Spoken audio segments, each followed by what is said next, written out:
It sat untouched for decades, a dusty old typewriter in the corner of the university library. Legend said it once belonged to a reclusive author who vanished before finishing his final novel.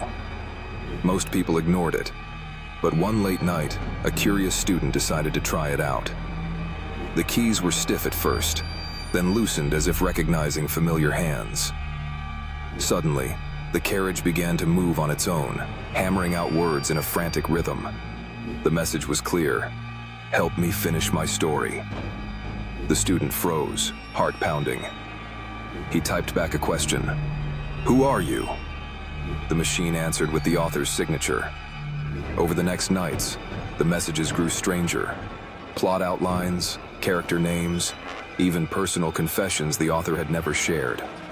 The student became obsessed, unable to resist the nightly sessions, but the requests turned darker. "Give me your voice," the typewriter demanded. Sleep became impossible. Shadows seemed to gather around the desk. The messages stopped only when the student unplugged the lamp and fled. Since then, the typewriter waits, silent but ready, for the next willing writer to sit, listen, and finish the story.